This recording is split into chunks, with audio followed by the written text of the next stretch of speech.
구독과 좋아요는 저에게 큰 힘이 됩니다. 안녕하세요. 부동산 뉴스를 읽어주는 박 팀장입니다. 오늘은 국토부에서 발표한 내용을 하나 전달해 드리려고 합니다. 서민들한테 좀 좋은 내용인데요. 보통 우리가 재개발을 할 때 그 임대주택 비율이 있습니다. 상향선이 15%까지였는데 20%까지 상향을 하는 겁니다.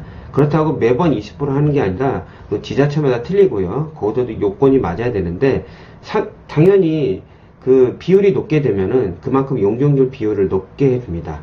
그리고 상업지역 같은 경우도 원래 아예 없었습니다. 임대주택 같은 경우도 이번에 신설을 했습니다. 그런 내용들을 오늘 한번 보도자료를 보면서 설명드리도록 하겠습니다. 그러면 들어가 보도록 하겠습니다. 6월 16일날 이제 발표한 건데요. 보도자료를 보게 되면 재개발 아파트 임대주택 저 짓는다. 원래 의무 건설 비율이 15%인데 서두에 말씀드린 것처럼 20% 상향을 했습니다. 이제 9월에 시행되는 건데요. 제일 중요한 건 이겁니다. 세입자의 주거 안정을 위해, 세입자의 주거 안정입니다. 계속 이제 갈수록 아파트 가격 상승을 하는데, 그렇지 못한 사람들은 계속 이제 세입자로 살아야 되는데, 그 비율을 좀 높여줘서 주거 안정을 시켜주겠다는 내용입니다. 그러면 언제부터 시행되냐? 9월부터 시행되는 재개발 아파트 모집이나 이런 거 시행이 이제 건설을 하잖아요. 그럴 때 이제 비율이 올라가는 겁니다. 지금 바로 올라가는 게 아니고요. 그런 내용들이 들어갔습니다. 이 밑에 보시게 되면요. 재개발 임대주택 비율 상한선 상향. 전에는 15%에서 20%로 높이고, 세입자 수 등 구역 특성에 따라, 지역의 특성에 따라서 주택 수급이 안정이 필요한 경우에는 최대 10% 범위, 5%에서 10% 더 올린 겁니다. 그러니까 최대 20%인 거죠. 그러니까 지역에 맞게 하겠다는 겁니다. 지자체가 정할 수 있는 임대주택 의무 비율의 범위를 서울의 경우 종전의 10에서 15%를 10에서 20%, 경기 인천의 경우 종전 5에서 15%에서 5에서 25%로 하겠다. 그 외 지역은 현행을 유지하겠다는 겁니다. 그렇게 되면 수익성이 맞지 않을까라는 게 일반적인 사람들이 생각하겠지만은 그만큼 임대 비율을 올려주게 되면은 용적률 상한을 어느 정도 해줍니다. 보통 그렇게 갑니다. 그리고 제가 이제 중개업을 하면서 많이 보는 건 뭐냐면은 참 사람이라는 게 좀 어떻게 보면 자기 입장에 따라 다 틀리겠지만 좀 간사한 면도 있습니다.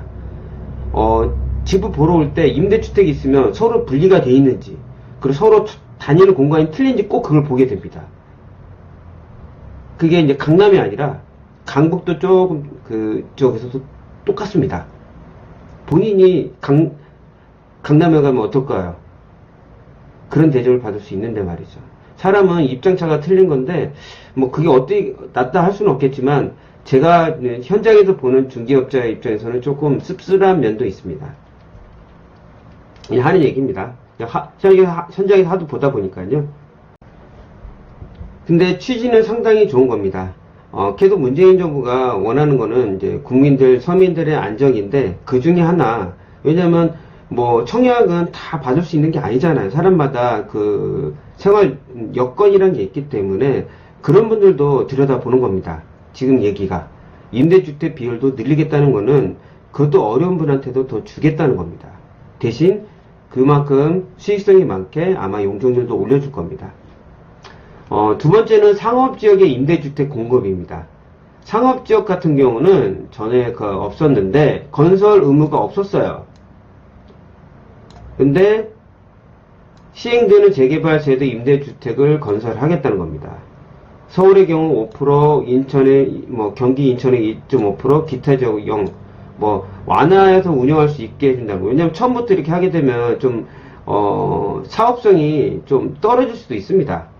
보시게 되면 상업적인 의무가 시설되었지만은, 주거 지역에 비해 상대적으로 어려움이 있어요. 왜냐면 금액 차이가 워낙 높기 때문에 상업지역 같은 경우는 그런 의견들을 잘 수렴해서 지역별 여건에 따라 차등 적용하겠다는 겁니다. 안 하겠다는 게 아닙니다. 당연히 수익성을 더 올려주게 되면 임대주택 비율이 올라가겠죠. 그만큼 조금이라도 더 임대주택을 더 많이 공급시켜 주겠다는 내용이 이번 국토부 발표의 취지입니다.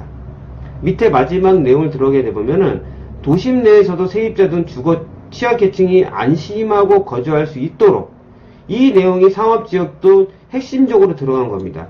도심 내, 구도심이 아니라 서울 내 이 도심 내에서도 뭐 경기도도 똑같고요. 세입자 등 주거 취약계층이 안심하고 거주할 수 있도록 임대주택 공급 확대를 통한 주거 안정화 구축을 해서 계속 노력하겠다는 겁니다.